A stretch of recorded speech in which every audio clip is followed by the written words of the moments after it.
यार गुलाब जामुन ना एक ऐसी रेसिपी है जिसका नाम ही काफ़ी है। मतलब नाम लेते ही मुंह में पानी ना आए ना, ऐसा हो ही नहीं सकता। आई एम श्योर आप लोगों के मुंह में भी पानी आ ही गया होगा। ये गुलाब जामुन हर आम गुलाब जामुन से बहुत है ख़ास। इन्हें हम बनाने वाले हैं बगैर मावा, बगैर milk powder, no baking soda, no baking powder, बहुत ही आसान तरीके से। इसके लिए आपको मुश्किल से 2-4 इंग्रेडिएंट चाहिए हैं। आप सॉफ्टनेस देख सकते हैं कितनी ज़्यादा बढ़िया आई है। इसके अंदर कोई गांठें वगैरह नहीं पड़ने वाली। पूरी ट्रिक्स और टिप्स के साथ मैं इसे शेयर करने वाली हूँ। और जैसे एकदम मावे के गुलाब जामुन का टेस्ट होता है ना, 100% आपको वही मिलने वाला है। ये देख सकते हैं अंदर किस तरीके से ये रसे में डूबा है। इसकी इस तरीके का टेक्सचर ही बता रहा है कि ये कितना लजीज बना हुआ है। तो चलिए शुरू करते हैं। तो देखो इसके लिए ना बासी ब्रेड ले लो, ताज़ी ब्रेड ले लो, जो भी मिल जाए आप वो ले लो। और इसके साइड्स को हम हटा देंगे। अब यहाँ पर देखिए, आप चाहो तो ब्राउन ब्रेड का भी यूज़ कर सकते हो, वाइट ब्रेड का भी यूज़ कर सकते हो। ब्रेड से ना बहुत ही बढ़िया जो है गुलाब जामुन बनकर के तैयार होते हैं। अगर आपने लाइफ में ज़िंदगी में कभी नहीं ट्राई किए ना, तो एक बार ही ट्राई करना। अब ना मेरे को ना चाकू से बड़ा झंझट लग रहा था, तो मैं सोच रही थी कि कैसे एकदम काम ना आसान हो जाए। फिर ये दिख गया मुझे पिज़्ज़ा कटर, तो मैंने पिज़्ज़ा कटर से फटाफट काट लिया। तो ये बस कट गया है। अब ये जो कॉर्नर्स बचे हैं ना, उनको इसी मिक्सी के जार में डाल के ग्राइंड करके और रख लो, तो उससे बन जाएगा ब्रेड क्रम्ब और मस्त चटपटा नाश्ता बना लेना। तो ब्रेड को इस तरह से देखिए मैंने पीस लिया है, जिसके साइड्स हमने हटाए थे ना। अब जिनके पास मिक्सर नहीं है उसके लिए भी मैं बताऊंगी, फ़िलहाल अभी आप आगे वीडियो देखिए। तो देखिए इसके लिए हमें चाहिए चीनी। ये हमने जो है 2 कप जितनी चीनी डाली है। इसमें हम 2 कप जितना ही जो है बराबर मात्रा में पानी डाल देंगे। लेकिन आपको मैं बता दूं, ग्राम और ml में फ़र्क होता है। ग्राम जो है थोड़ा कम होता है इन कंपैरिजन टू ml। तो यहाँ पर 450 ml जितना जो है हमने पानी डाला है। बाकी आप इंग्रेडिएंट की कोई टेंशन मत लो, मैंने अभी सारे इंग्रेडिएंट लिख दिए हैं और डिस्क्रिप्शन बॉक्स में आपको इंग्रेडिएंट की लिस्ट जो है वो मिल जाएगी। तो कोई फिक्र की बात नहीं है, आपसे मैं आप लोगों के साथ इंग्रेडिएंट की लिस्ट डेफिनेटली शेयर करूँगी। और यहाँ पर देखिए मैंने इलायची का पाउडर तो नहीं डाला, इलायची खोल करके डाल दी।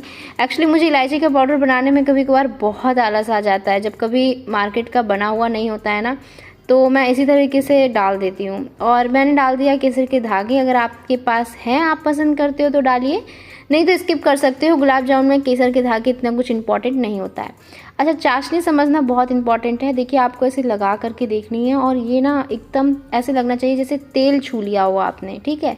अब बस इसे कवर करके रख दीजिए। चाशनी ठंडी ना होने पाए, इस बात का ध्यान रखिएगा। अब आपको चाहिए सिर्फ और सिर्फ 2 ग्लास या 2 कप दूध, उससे ज़्यादा दूध या कुछ नहीं लगेगा। दूध कैसा भी ले लो, गाढ़ा पतला जो भी घर में आता हो। और इस दूध को हमें पकाना है। तो मैं फटाफट काम करने वाली हूँ, क्योंकि ऑलरेडी गुलाब जामुन की जो रेसिपी होती है ना वो बहुत बड़ी होती है। तो बिल्कुल आज मूड मेरा फ़ोन चलाने का नहीं है, आज सिर्फ काम करने का है। तो मैंने एकदम हाई फ्लेम पर इसे ऐसे चलाते हुए, बीच बीच में चलाते हुए इसकी एक तरह से रबड़ी बना लेनी है, लेकिन बहुत ज़्यादा गाढ़ी नहीं, मतलब एक तरह से आपको दूध को गाढ़ा कर लेना है, ठीक है। तो ये दूध गाढ़ा हो गया। तो जैसे कि मैंने आपको बताया था ना कि मैं अभी वो भी बताऊंगी कि जिनके पास मिक्सर ग्राइंडर नहीं है तो वो लोग क्या करें। तो वो लोग अभी ध्यान से देखिए कि यहाँ पर आपको चाहिए गरम दूध, और इस दूध में ऐसे तोड़ करके ब्रेड डाल दीजिएगा। आपने दूध ब्रेड तो खाया ही होगा यार, बचपन में मुझे ना दूध ब्रेड काफ़ी पसंद था, और मम्मी तो उसे एकदम दूध ब्रेड और चीनी मिक्स करके दे देती थी, तो वो काफ़ी टेस्टी भी लगता था गर्मा गर्म। तो बिल्कुल वैसे ही हो जाएगा। यहाँ पे आप देखिएगा एकदम सॉफ्ट हो जाता है। तो ये बिल्कुल सॉफ्ट हो गया है। और इसी में हम क्या करेंगे, इसको आप अच्छे से मसल लीजिए, तो आपका जो डो है ना बिल्कुल वैसा बन जाएगा। तो फिलहाल ये थोड़ा सा गीला हो गया है, लेकिन जब आप मिलाएंगे तो ब्रेड क्रम्ब ध्यान से मिलाइएगा और धीरे धीरे करके मिलाइएगा, ताकि ये बिल्कुल भी गीला ना हो। आज की रेसिपी के लिए ना मैदा, आटा भी, सूजी भी ज़रूरत भी नहीं है, बस इतना ही काफ़ी है, इतने इंग्रेडिएंट ही काफ़ी हैं। तो बस इसी तरीके से हम क्या करेंगे, इसमें ब्रेड क्रम्ब मिला लेंगे अब। तो जिनके पास मिक्सर ग्राइंडर है, आई होप आपको समझ में आ गया होगा कि क्या करना है। और इसके बाद ये जो हमने गाढ़ा किया हुआ दूध या मलाई रखी हुई थी ना, इसी से हम इसका जो डो है वो लगा लेंगे। तो बस धीरे धीरे डालिएगा, बस इस बात का ध्यान रखना है। मान लिया कि ऐसे सोचा कि एक बार में ही काम ख़त्म कर देते हैं, सब डालो और लगे हैं आटा गूँथने, और वो आटा जो है एकदम या तो एकदम गीला पिचपिचा हो जाएगा ना, तो ऐसा नहीं करना है। धीरे धीरे करके डालिए, जितना ज़रूरत हो उतना ही डालिए, ठीक है। अब यहाँ पे मैं आपसे थोड़ी सी बातें करना चाहूँगी, क्योंकि बहुत ज़रूरी है बातें करना। तो देखिए, इसका सॉफ्ट सा डो लगाना है, इतना समझ लीजिए। बातें करना ये ज़रूरी है कि बहुत बारी आप लोग कमेंट करते हो कि ये चीज़ें आपको ऐसी करनी चाहिए। जैसे कि मेरे पास कमेंट आया था कि आपको डिस्क्रिप्शन बॉक्स में लिस्ट मतलब इंग्रेडिएंट की डालनी चाहिए। बहुत दिनों से आ रहा था, बहुत लोग कह रहे थे। तो अभी तो आपको पता है मेरे एग्ज़ाम वगैरह चल रहे थे, तो मेरे को टाइम नहीं मिल रहा था, बट अभी थोड़ा फ्री हुई हूँ तो मैंने स्टार्ट किया है, और डेफ़िनेटली सोचूंगी कि अब उसे भी डाला करूँ, क्योंकि ज़्यादा वक्त तो लगता नहीं है। तो इस चीज़ को मैंने कंसर्न में लिया है, तो आई होप कि अब आपको काफ़ी मदद मिलेगी। और ये देखिए, ये अभी मैंने थोड़ा गोला बना के देखा था, और वो ना एकदम चिकना गोला नहीं बन रहा था। मतलब आटा तो लग गया था, सॉफ्ट भी था, लेकिन चिकना गोला नहीं बन रहा था। तो मैंने क्या किया, जितनी बची हुई थी रबड़ी बाकी की, मैंने उसे भी मिला दिया, और देखिए इस तरीके से फिर ये ऐसे सॉफ्ट हो गया है। तो हमने यहाँ पर 1-2 चम्मच घी या फिर तेल मिला देना है। बिल्कुल ऑप्शनल है, आप चाहें तो डालें, नहीं चाहें तो स्किप कर सकते हैं इस घी को भी। लेकिन क्या होता है ना कि हाथों में थोड़ा चिपकने लगता है, तो तेल या घी लगा लेंगे तो आसान पड़ेगा। तो बस अब ये देखिए बहुत अच्छे से मसल गया। अब इसका टेक्सचर आपको बिल्कुल जैसे मावा होता है ना, वो वैसा दिख रहा होगा। और यकीन मानिए, इसका टेस्ट भी एकदम ऐसे ही लगता है कि जैसे मावे के रसगुल्ले खा रहे हो।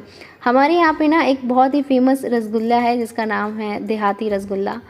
उसका बिल्कुल फ्लेवर आ रहा था, मतलब विश्वास करो बहुत ही ज़्यादा फेमस है यहाँ का, और बिल्कुल वैसा फ्लेवर आ रहा था। मैं सोच रही थी कहीं ब्रेड से तो नहीं बनाते हैं और उसका प्राइस इतना ज़्यादा रहता है ना, एक रसगुल्ले का पीस शायद 30 रुपये अब हो गया है। पहले हम लोग जब छोटे थे ना, तब वो काफ़ी सस्ता हुआ करता था। मैंने उसे 4 रुपये से खाया है, ये 4 रुपये का एक रसगुल्ला, बट नाउ उसका रेट जो है वो 30 रुपये हो चुका है। खैर, ये हो गई गुलाब जामुन। सॉरी, मैं रसगुल्ला बोल देती हूँ, क्योंकि हमारे यहाँ ना गुलाब जामुन को रसगुल्ला बोलते हैं, और जो वाइट वाला जो होता है ना, जिसको आप लोग प्रॉपर रसगुल्ला बोलते हैं, उसको हमारे यहाँ बोलते हैं छेना।